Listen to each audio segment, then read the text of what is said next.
Welcome to exam तक। आज है 18 अक्टूबर और 18 अक्टूबर 2020 से बनने वाले सभी मोस्ट इंपोर्टेंट करंट अफेयर्स के क्वेश्चन हम लोग इस वीडियो में करने वाले हैं। साथ में आपको हर एक क्वेश्चन के साथ में डिटेल में एक्सप्लेनेशन भी बताऊंगा, जिससे आपको करंट अफेयर्स के साथ साथ स्टैटिक्स जीके काफी ज्यादा इंप्रूव हो जाएगा। लास्ट में मैं आपसे एक सवाल भी पूछूंगा, जिसका आंसर आपको कमेंट बॉक्स में देना, तो पूरा वीडियो ध्यान से जरूर देखेगा। इसकी क्विज एंड पीडीएफ आपको टेलीग्राम चैनल पर मिल जाएगी, सो ज्वाइन कर लेना, लिंक नीचे डिस्क्रिप्शन में दिया गया है। स्टार्ट करते हैं आज का वीडियो। पहला क्वेश्चन कौन सा है? अंतरराष्ट्रीय गरीबी उन्मूलन दिवस कब मनाया जाता है? इंपोर्टेंट डे है अंतरराष्ट्रीय गरीबी उन्मूलन दिवस। ये मनाया जाता है हर वर्ष 17 अक्टूबर को। ये आपको इंपोर्टेंटली याद रखना। अब ये शुरू कब हुआ था? तो 1992 से शुरू हुआ था। हर वर्ष यूएनओ इसको मनाता है डे को। इंपोर्टेंटली आपको याद रखना है यूएनओ के बारे में, एंड इस डे के बारे में भी 17 अक्टूबर को मनाया जाता है अंतरराष्ट्रीय गरीबी उन्मूलन दिवस। जो भी विकासशील देश है उनमें जो है गरीबी के स्तर को कम करने के लिए जो है जागरूकता बढ़ाने के लिए ये अंतरराष्ट्रीय गरीबी उन्मूलन दिवस मनाया जाता है। ये आपको इंपोर्टेंटली याद रखना। अब अक्टूबर मंथ में इंपोर्टेंट डे कौन से आए? 1 अक्टूबर को था विश्व बुजुर्ग दिवस, 2 अक्टूबर को था अहिंसा दिवस, उसके अलावा 5 अक्टूबर को था विश्व शिक्षक दिवस, 8 अक्टूबर को था इंडियन एयरफोर्स डे, 9 अक्टूबर को था विश्व डाक दिवस, 10 अक्टूबर को था राष्ट्रीय डाक दिवस। इसके अलावा अगर बात की जाए तो 16 अक्टूबर को था विश्व खाद्य दिवस, एंड 17 अक्टूबर को अभी फाइनली अंतरराष्ट्रीय गरीबी उन्मूलन दिवस। तो ये सभी इंपोर्टेंट डे जो है आपको मोस्ट इंपोर्टेंटली याद रखना, ठीक है ना। अब 2020 में इस डे की थीम क्या थी? तो acting together to achieve social and environmental justice for all. सभी के लिए जो है सामाजिक और पर्यावरण न्याय पाने के लिए जो है साथ में काम करने के लिए ये 2020 की थीम दी गई है। ये आपको इंपोर्टेंटली याद रखना। जो भी इंपोर्टेंट डे होते हैं उनकी थीम भी इंपोर्टेंटली याद रखनी है। अब यूएनओ के बारे में जो है ना आपको सभी बातें इस साल याद रखनी है, क्योंकि यूएनओ जो है अपना 75वां स्थापना वर्ष मना रहा है 2020 में। यूएनओ जो है आज से ठीक 75 वर्ष पूर्व जो है 1945 में यूएनओ की स्थापना हुई थी। 24 अक्टूबर को यूएनओ के प्रेजेंट टाइम में महासचिव कौन है? एंटोनियो गुटेरेस है महासचिव, हेडक्वार्टर है न्यूयॉर्क में। तो ये सभी बातें आपको यूएनओ के बारे में इंपोर्टेंटली याद रखना, ठीक है ना। चलिए नेक्स्ट बात का सेकंड क्वेश्चन की। हाल ही में मलयालम अक्कीतम अच्युतम का निधन हो गया। तो मलयालम जो है ये मलयालम कवि थे एंड इनका नाम था अक्कीतम अच्युतन। इनका हाल ही में निधन हो गया। तो इनके बारे में आपको मोस्ट इंपोर्टेंटली याद रखना, क्योंकि इनको पद्मश्री पुरस्कार मिल चुका है और ज्ञानपीठ पुरस्कार ये दोनों मिल चुका है। आपने अक्कीतम अच्युतम का नाम जरूर से किताबों में सुना होगा अगर आप लोग सही ढंग से तैयारी कर रहे हैं तो, क्योंकि 2019 का ज्ञानपीठ पुरस्कार जो है वो किसे मिला था? तो मलयालम कवि अक्कीतम अच्युतम को ही मिला था। ये आपको इंपोर्टेंटली याद रखना। अभी लेटेस्ट में 2019 का ये 2020 का भी आना है पुरस्कार। तो 2019 में पिछली बार किसे मिला था? अक्कीतम अच्युतन, इन्हीं को मिला था। एंड मलयालम कवि है ये भाई आपको इंपोर्टेंटली याद रखना। 2017 में जो है इनको मिला था कौन सा? पद्मश्री पुरस्कार, भारत का चौथा सबसे बड़ा पुरस्कार, ठीक है ना। पद्म विभूषण होता है, फिर पद्म भूषण होता है, सबसे लास्ट में होता है पद्मश्री, ठीक है ना। अब इनको ज्ञानपीठ पुरस्कार मिल चुका है। तो ज्ञानपीठ के बारे में आपको क्या याद रखना? ज्ञानपीठ पुरस्कार शुरू कब होता? 1961 से शुरू हुआ था। एंड पहले ज्ञानपीठ पुरस्कार विजेता कौन थे? जी शंकर कुरुप थे। एंड वो किस भाषा से संबंधित थे? वो भी मलयालम भाषा से ही संबंधित थे। ये भी आपको कई बार एग्जाम पूछ लेते हैं कि पहले ज्ञानपीठ पुरस्कार विजेता किस भाषा से संबंधित है? तो मलयालम भाषा से संबंधित है। जी शंकर कुरुप जो है वो है उनका नाम। इंपोर्टेंटली आपको याद रखना है ज्ञानपीठ पुरस्कार जो है 1961 से शुरू हुए थे, ठीक है ना। तो ये सभी बातें आपको इंपोर्टेंटली याद रखनी। चलिए नेक्स्ट बात का थर्ड क्वेश्चन की। किस देश में आयोजित होने वाली हाफ मैराथन चैंपियंस ग्लिंडिगा 2020 की एम्बेसडर कांस्टिटो डीटा बनी? तो अभी जो कांस्टिना डीटा ये इसकी हाफ मैराथन की एम्बेसडर बनी है। तो कांस्टेटिना डीटा ये कौन है? तो ये जो 8 बार जो हाफ मैराथन में गोल्ड मेडल जीत चुके हैं, ये आपको इंपोर्टेंटली याद रखना। 8 बार इन्होंने हिस्सा लिया था एंड 7 बार जो है गोल्ड मेडल जीत चुके हैं, ठीक है ना। 7 बार इन्होंने गोल्ड मेडल जीता है। किस देश के है? तो रोमानिया देश की है ये। एंड इनको अभी ये एम्बेसडर बनाया है। लेकिन ये हाफ मैराथन किस देश में आयोजित होने वाली है? तो ये पोलैंड में आयोजित होने वाली है, ठीक है ना। पोलैंड देश में आयोजित होने वाली है। पोलैंड के किस शहर में? ग्लिंडिगा, ठीक है ना। इस शहर में आयोजित होने वाली है हाफ मैराथन। अगर मैराथन की पूछ ले, मैराथन कितनी लंबाई होती है किलोमीटर? तो 42 समथिंग किलोमीटर की होती है मैराथन, जबकि ये है हाफ मैराथन, ठीक है ना। अब पोलैंड में आयोजित होगी। तो पोलैंड की राजधानी क्या है? वार्सा है पोलैंड की राजधानी। पोलैंड के राष्ट्रपति कौन है? एंड्रेज डूडा जो है वो है प्रेजेंट टाइम में पोलैंड के राष्ट्रपति।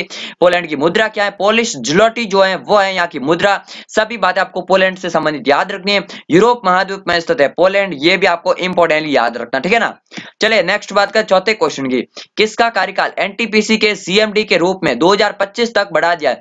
तो अभी जो है केंद्रीय कैबिनेट चयन समिति ने जो एनटीपीसी के सीएमडी यानी चेयरमैन एंड मैनेजिंग डायरेक्टर के लिए 2025 तक जो इनका कार्यकाल बढ़ा दिया। ये है गुरदीप सिंह, ठीक है ना, ये आपको इंपोर्टेंटली याद रखना। तो इनका कार्यकाल जो है अभी 2025 तक बढ़ा दिया है गुरदीप सिंह का, ये आपको इंपोर्टेंटली याद रखना। अब एनटीपीसी क्या है? नेशनल थर्मल पावर कॉर्पोरेशन, ये आपको इंपोर्टेंटली याद रखना इसकी full form, national thermal power corporation. स्थापना हुई थी 1975 में। 1975 में और क्या था, इमरजेंसी लगी थी 25 जून को इंदिरा गांधी जी के टाइम में। इसके अलावा क्रिकेट का वर्ल्ड कप शुरू हुआ था 1975 में।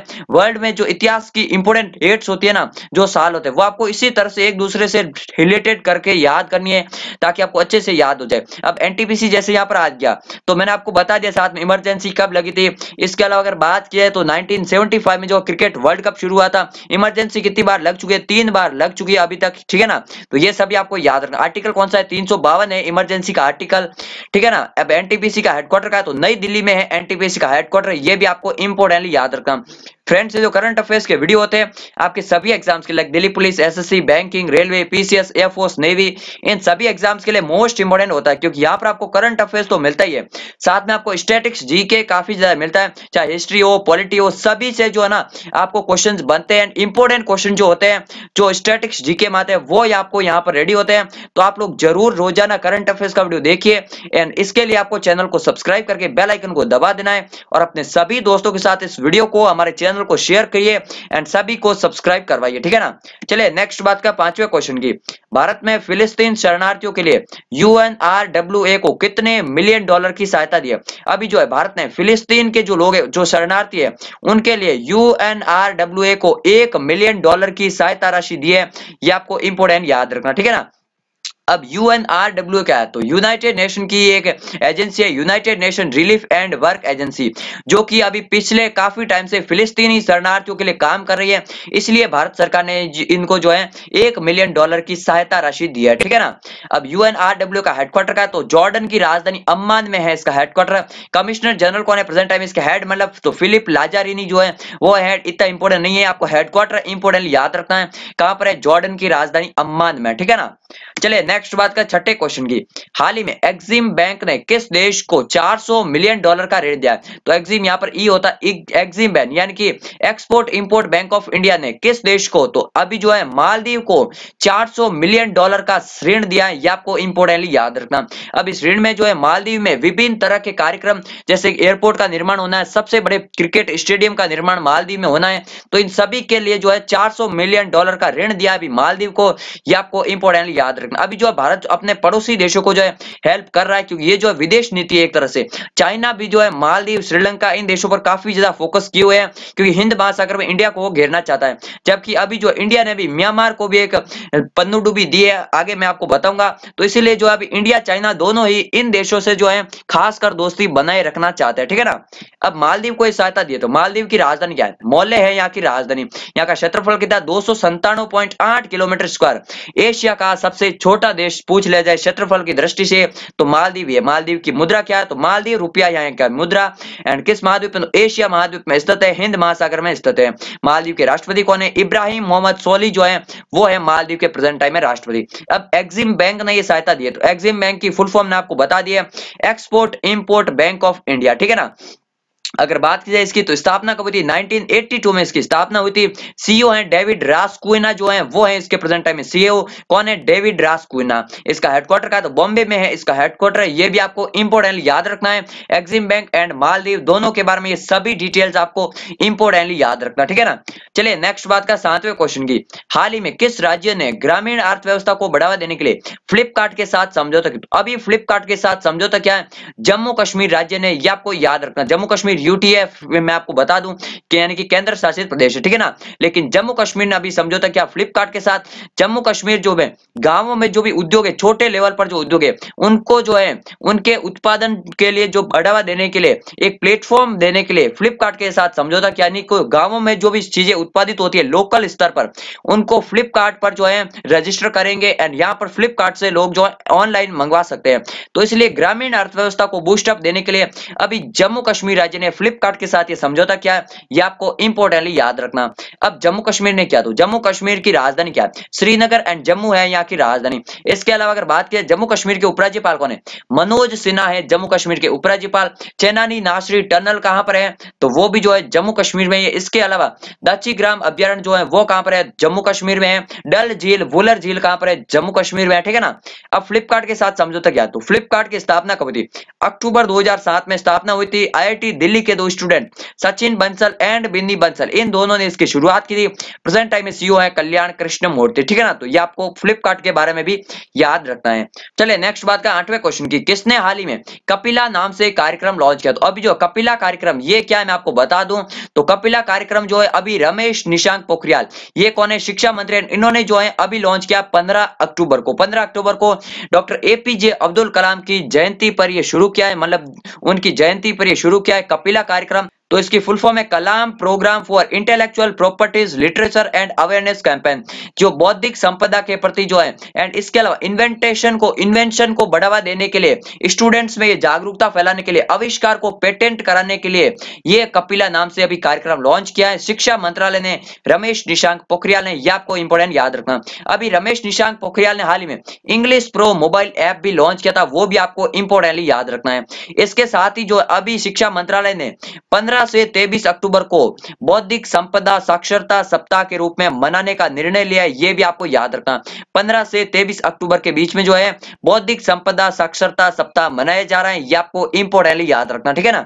चलिए नेक्स्ट बात का 9th क्वेश्चन की, भारत ने किस देश को सिंधु वीर पनडुब्बी देने का फैसला किया, तो सिंधु वीर ये जो है पनडुब्बी ये अभी किस देश को देगा भारत, तो ये देगा म्यांमार। इस साल के लास्ट तक जो है भारत ये म्यांमार को पनडुब्बी दे देगा।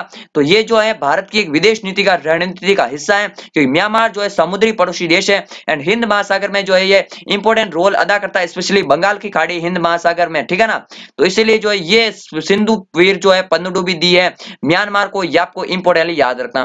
म्यांमार की अगर बात की जाए तो भारत के 4 राज्यों के साथ ये बॉर्डर शेयर करता है, अरुणाचल प्रदेश, नागालैंड, मणिपुर एंड मिजोरम, चारों स्टेट जो है नॉर्थ ईस्ट के एंड उनके साथ ये बॉर्डर शेयर करता है। म्यांमार की राजधानी क्या है, नेपिताओ है म्यांमार की राजधानी। राष्ट्रपति है विन मिंट प्रेजेंट टाइम है एंड मुद्रा है म्यांमार क्यात, ये भी आपको याद रखना। क्या है, क्यात है यहाँ की मुद्रा। अगर क्षेत्रफल इतना इंपॉर्टेंट नहीं है, 6,76,575 किलोमीटर स्क्वायर जो है वो है म्यांमार का क्षेत्रफल, ये भी आपको याद रखना, ठीक है ना।